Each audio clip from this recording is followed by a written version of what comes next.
Сәлем достар, менің программирование курсымның 3-ші сабағы. Бүгін біз қосу, алу, көбейту сондайларды өтеміз, арифметикалық операторлары және салыстыру, яғни үлкен бе, кіші ме деген сияқты сондай логиканы қалай істейміз, компьютерде. Соны қазір үйренеміз. Сонымен бастайық. Ең бірінші қандай арифметикалық операторлар бар, соны көрейік. Қосу, азайту, бізде математикадан білеміз, соны қалай істейміз. Сонымен бастайық. Мына кодты өзіңіздің алдындағы VS код арқылы код жазып қой, мінекей. Соны сол кодты өзгертіңіз, мынаны кетіріп тастаңыз. Сосын мына кодты көшіріңіз, хорошо? Мен сіздің уақытыңызды алмау үшін көшіріп аламын. Жоқ, көшірмейін, лучше қолмен жазайын. Сіз тоже қолмен жазыңыз. Бізді кезінде университетте сөйтіп үйреткен, и ол өте маңызды. Өйткені сен қолмен жазғанда сен жаттайсың да синтаксисті. Не жазу керек екенін жаттайсың. Копи-паст десең, есінде еш нәрсе қалмайды. Let a тең 10, let деген біз деген переменныйды initializing жасап отырмыз да, инициализировать етіп отырмыз. Яғни жаңадан ашықтап жатырмыз компьютерге. Мына а деген переменная ол 10, б деген переменная ол 3 деп сөйтіп айтып жатырмыз. Сосын консольге біз деген ақпарат шығарып жатырмыз. А плюс б. Осы екі санның қосындысы мінекей. Все, арифметикалық операция просто қосу ретінде жүзеге асады, өте оңай. Сол сияқты а минус б, сол сияқты а көбейту б. Шын өмірде бүйтіп қолмен жазып отырмайсың, бүйтіп копировать етесің да строкамен. Ең басына барасыз. Мына мышкамен ешқашан жұмыс жасамаңыз, копировать. Копировать, мына жаққа бүйтіп вставить деп, олай істемеңіз, сондай істейтіндер бар. Ол деген болмайды олай. Себебі сіз мышкамен көп жұмыс жасасаңыз, саусақпен көп қимылдасаңыз, саусақтарыңыз ауырады, травмаласыз. Сондай бар шынымен де. Офиста жұмыс жасайтындар біледі оны. Сол үшін всегда клавиатурамен қолданыңыз, окей? Былай таңдайсыз, shift, стрелка вниз. Сол кезде бүкіл строка выделяться етіледі.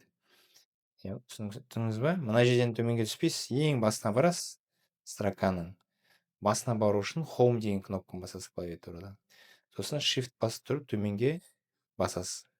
Сол кезде ол выделяться етеді бүкіл строка. Сосын Ctrl-C и Ctrl-V. Міне салынды. Түсіндіңіз ба? Так, көбейту, бөлу.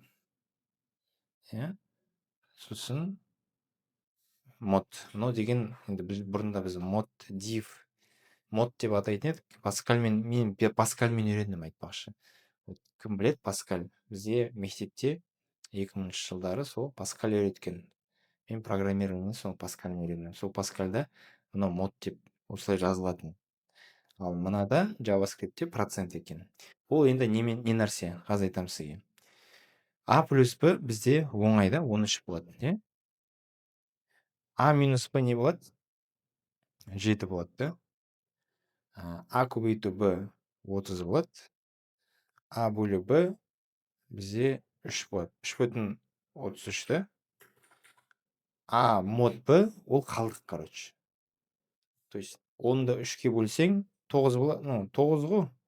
3 қой, короче, бірақ ар жағында бір қалып қояды да. Сол бірді қалдықты көрсетеді, короче. Мына оператор сол, окей? Мана айтқан жоғарыда қалдық модуль деп атайды. Вот. Енді осы кодты Ctrl-S сохраняем и банағы біздің банағы HTML файл ғой, соны обновлять етеміз. Ctrl-F5 басым. Сол кезде мінекей консольге результатты жазды. 13, 7, 30, 3,33 и 1. Барлығы дұрыс. Түсіндіңіз ғой, да? Енді қараңыз, сіз алдындағыдан бері түсінбеуіңіз мүмкін. Біз деген HTML файл деген ол веб-сайт қой, ол деген қалай ол, біз неге ол пустой болып тұр, түсінбеуіміз мүмкін, да? Сол пустой қылмайық, допустим, да? Пустой болмау үшін не істеу керек? Мына консольге жазбау керек. Консоль ол программистерге арналған жер. Алдында сабақта айттым. Ұмытып қалған болсаңыз қарап шығыңыз. Енді біз консольге емес, мына экранға, пустой экран болмасын бізде. Бірдеңе шығарайық, та? Не істейміз? Ол үшін біз деген мына скриптті жазсақ болады, да? Бірақ оны дұрыстап жазу керек. қалай істесе екен. Давай бірінші бүгінгі сабақта мына мен фокусировать етейік арифметикада, да, и келесі сабақта мен сізге көрсетейін, чтобы мына экранға пустой болмау үшін, қызық болу үшін не істейтінін сол келесі жолы айтайын, а то біз қазір программадан ауытқып кетеміз. Так, все, мынаны өттік, жаздыңыз. Келесі мәселе салыстыру операторлары. Үлкен ба, кіші ме? Соны қалай істейміз JavaScriptте? Бұл айтпақшы, мына арифметикалық операциялар қосу, алу барлық езікті бірдей. Мына бөлу басқаша болуы мүмкін, мод, бірақ почти одинаковый болады. Принцип түсінсеңіз болды. Окей? Енді салыстыру операторларын қалай жасаймыз? Мына кодты көшіріңіз, короче, мен тоже көшірем, сізге көрсетемін қазір. Бізде h деген болады. Let h, возраст, 18, допустим. И біз консольге жазамыз. Console.log h больше 18. Бұл бізде шын ба, өтірік па? То есть возраст 18-ден үлкен ба, жоқ па? Қазір маған жауап беріңізші, ойлан, осы кодқа қарап. Үлкен емес, себебі h бұл жерде компьютер, қайтадан еске түсірем, жоғарыдан төменге қарай выполняться етеді операциялар. Міне, бірінші мынау выполняться етеді. Не деген сөз? Возраст 18-ге тең. Значит, миінде сақтап алды. Возраст 18. Келесі строка не істейді? Сол 18 қояды, короче, қояды. H-тің орнына 18-ді қояды. Но H 18 болып кетеді, короче. Сосын тексереді. 18-ден жоғары ма? Жоқ, бұл бірдей. Значит, ол не береді бізге? False деп шығарып береді. Дұрыс емес деген сөз. Все, келесі мәселе. То есть біз мында не істедік? Екі санның бір-бірінен үлкен ба, кіші ма, соны таптық. Қазір көп маңызды түсініксіз болуы мүмкін, не үшін керек мынау деп. Қазір түсінесіздер. Алдағы сабақтарда не үшін керек екен. Пока осы нәрсені үйрене беруге тырысыңыз. H больше равно 18, да? То есть қазір мынау не болды? Дұрыс па мынау? Дұрыс емес па? Ойланып көріңіз. Бұл дұрыс, себебі 18 мына жерде тең бар, сол үшін бұл true болады. Келесі console.log h равно 18. Дұрыс па, дұрыс емес па? Дұрыс, да? Бұл жерде короче, теңнің неше түрі бар JavaScriptте? Тең деген бар, короче. Тексеру үшін тең деп жазасыз, короче. Тең ба, тең емес па тексеру үшін. Ал егер мына просто тең болса, ол қателеспесем 18 болып кетеді h. То есть ол сен операция жасап жатқан сияқты боласың да. H мысалы мында 19 болса, ол h сенде 19 болып кетеді, короче. Сондай. Ал тексеру үшін 2 тең болады жазу керек, окей? Еще мынандай бар, 3 тең болады бар. Ол ана типтарын бір-біріне тең ба, соны тең емес па, соны тексереді. Оған қатты кіріп керек емес, короче, осыны жаттаңыз пока, окей? Енді console.log h тең емес, но тең еместі білдіреді. Дұрыс па, дұрыс емес па? H тең емес па, 20-ға тең ба? Тең емес, да? Енді тексерейік. F5 басамыз. False, true дейді. Дұрыс па? Дұрыс. Все, келесі сабақ. Салыстыруды үйрендік, қалай салыстыратынымызды. Енді практика. Практикада түсінесіз қазір. Не үшін біз мынаны үйрендік, қалай қолданамыз. Ең бірінші сұрақ не істеуіміз керек? Так, ең бірінші практика не істеуіміз керек? Қолданушыдан 2 сан сұра. Олардың қосындысы, айырмасы, көбейтіндісі, бөліндісі экранға шықсын. Салыстыру операторын пайдаланып, қайсысы үлкен екенін тексереді. Осындай біз қазір задание жасаймыз, практика жасаймыз. Сол кезде сіз үйренетін боласыз. Қалай осыларды шын өмірде қолдану болатын. Сонымен бастайық. Практика. Ең бірінші қолданушыдан 2 сан сұра, Так, енді 2 сан сұрайық. Қалай біз 2 санды сұрайтын едік? Let a равно промптта a сан аны енгіз, короче. Сосын b деген параметр жазамыз. Енді b санын енгіземіз. Сосын екеуінің қосындысын тап. И біз мында консольға жазайық та. Консоль .log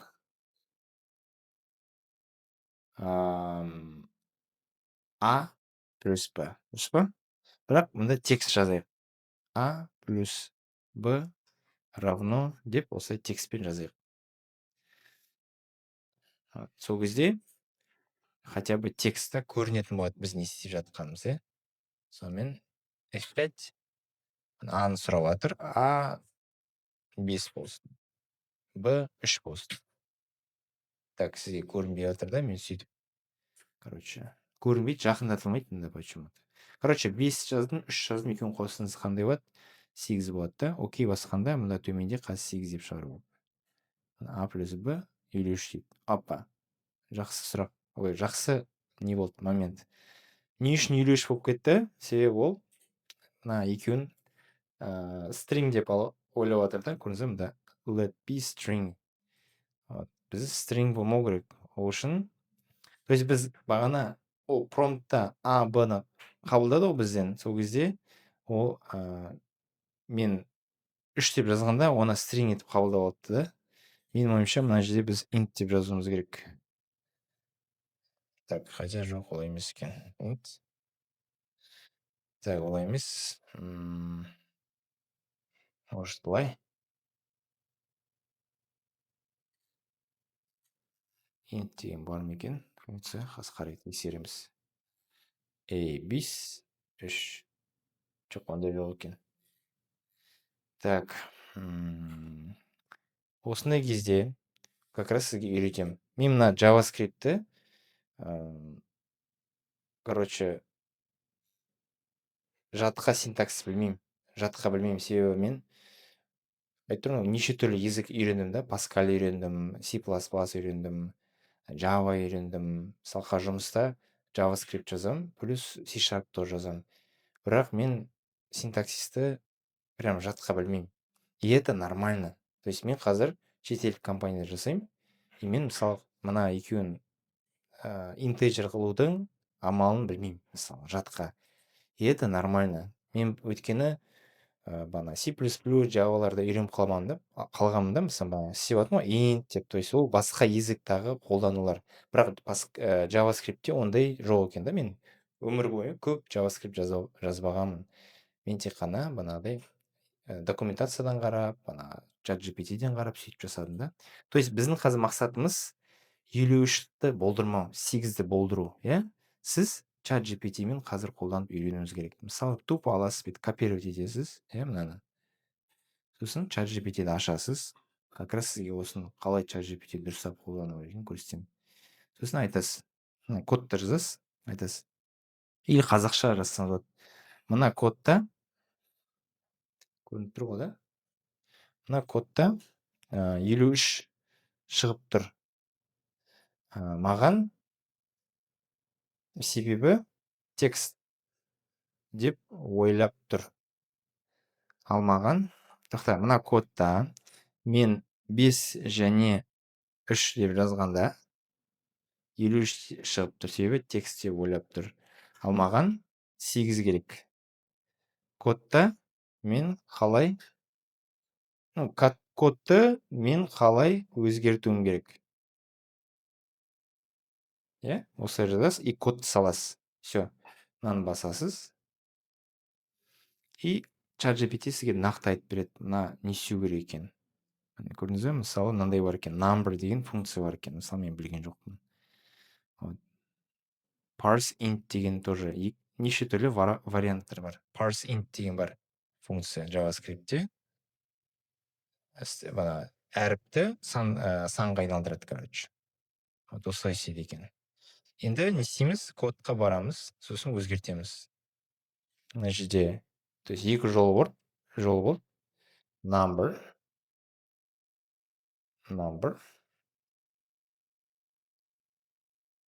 То есть numberға айналдырады. И все. Мына жерде скобка әдейі алып тұр. Неге? Себебі сен қамында скобка қоймасаң, ол мына екеуін қосып жібереді да қайтадан стринг болып кетеді, әріп болып кетеді. сол үшін скобка қою керек. Все, барамыз, обновить етеміз. А 5, Б 3, А плюс Б 8. Мінекей нәтижеге жеттік, иә. Көріп отырсыз ба, достар, сізге даже қазіргі таңда сіздерге өте, повезло. Сіз осылай тез үйрене аласыз да. Мысалы, мен бұрында мына number деген функцияны табу үшін мен бүйтіп істер едім да. JavaScript, Google'дан жазайын, JavaScript convert string to number деймін да. То есть адамдар көп іздеген, уже шығып тұр мында. Мынандай болмайды, мынау Google'дың тоже ChatGPT варианты да. Подсказка беріп тұр, number деген функцияны қолдан деп. А мен бұрында қалай істейтін едік, программисттер мынандай Stack Overflow деген сайттар бар, сол жерден қарайтын едік. Так, қалай істейміз деген бар ғой, или документацияны оқитын едік. То есть JavaScript'тің документациясы бар, ол одан да ұзағырақ жол да. Но ең тез жол болатын, қарайсың, біреу сондай уже проблемаға ұшыраған 16 жыл бұрын, и біреу жауап берген. Ең оңай жолы number деген функцияны қолдану деген сияқты. Көрінбей қалып отыр ғой. Біреу сұрады, и біреу жауап берді. Осылай істейтін едік. Бірақ қандай проблема болды бұрында? Бүкіл сұрақтарға жауап жоқ, понимаете? Өйткені ешкім барлық сұрақтарға отырмайды ғой жауап беріп адамдар. Вот мінекей. Ал қазір сізде прям везунчиксіз ғой қазір. Қазір үйреніп жатсыз. Неге? Себебі сізде қазір ChatGPT бар, мына Google'дың AI бар, сізге подсказка беріп отыратын. Сіз спокойно код жаза аласыз ғой, түсіндіңіз ба? Вот, енді жасап тұр. Енді не істейміз? Келесі тапсырмаға өтеміз. Келесі тапсырма қандай болды? Қосындысын айырмасын енді бір-бірінен аламыз. Кстати, мынаны скобканы алып тастасақ, қазір қалай болады, қазір көрейік. Сохранили, обновить. 5 деп жазам и 3 деп жазам. 53 болып кетті, көрдіңіз ба? Сол үшін скобка маңызды. Себебі мынау A плюс P ол string да, алдында сабақты өттік. Бұл әріптер. Сосын ол әріптерге А санды қосқанда, ол JavaScript автоматически мынау әріпте ойлап қалады. Сол үшін скобка жазамыз. Екеуін скобкаға саламыз. Сол кезде мына екеуі сан ғой, мына флешкамен қарасаңыз, көрдіңіз бе? Let a number деп тұр. Санда екі санды қосады, 8 болады. Сосын 8-ді уже как string, мына stringке қосады. Окей? Енді келесі сұрақ. Екеуінің банағы айырмасын білу, иә? Тапсырманы ашайын мына жақтан. Айырмасын білу. Енді разницасын көрсетуіміз керек. А плюс Б-ны істедік. А минус Б. А минус Б. Так, сосын көбейтіндісі. Көбейту деп айтамыз. Сосын бөлінді. Бөлінді деген ол банағы divide, наверное, да, divide, скорее всего. Нормальный. Все. Енді обновить етеміз. Так, давай бүйтейік. Елу дейік, или 10 дейік. Сосын 5 дейміз. А плюс Б 15, А минус Б 5, А көбейту Б 50, А бөлу Б 2. Бәрі дұрыс. Иә? Компьютер көріп отқаныңыздай жылдан бәрін есептеп берді. Тапсырманы біз орындап болдық та вроде. Енді салыстыру. Қайсысы үлкен екенін тексеру. Салыстыру жасау үшін не істейміз? Мында, допустим, қайсы екеуі үлкен екенін тексеруіміз керек, да? Мына жерде бізде былай істеуге болады. А больше Б, и мына жерде А больше Б дейміз. Сол кезде true или не true, соны есептеп береді бізге. Басамыз, обновить дейміз. 10, 5. А больше Б. 10 5-тен үлкен ба? Иә, үлкен, значит true. Дұрыс деп тұр. Енді қараңыз, бұл жерде біз деген бүкіл есептерді жасап болдық. салыстыру операторын пайдаланып қайсы үлкен. Все, практика бітті достар. Енді үй тапсырмасы сізге берем. Көп басыңызды қатырмайын, уже 20 минуттай өтіп кетіпті. Үй тапсырмасы сізге екі санды сұрайсыз, да, бана мен сияқты. Сосын информация шығарасыз. Қосындысы осындай, айырмасы осындай. А үлкен ба, Б үлкен ба, соны көрсетесіз. Сосын бонусқа тағы тапсырма. Үш санның ішінен ең үлкенін тап. То есть уже екі параметр емес, үш параметр бергенде, үш сан бергенде, соның ішінен ең үлкенін тауып шығаруыңыз керек. Соны жасаңыз. Сол бүгінгі сабаққа осы. Келесі сабақта бұйырса мына пустой нені HTML-ді толтырайық, әдемі болсын. А то постоянно консольда отырамыз. Қызық емес болуы мүмкін кейбір адамдарға. Келесі сабақта көріскенше сау болыңыз.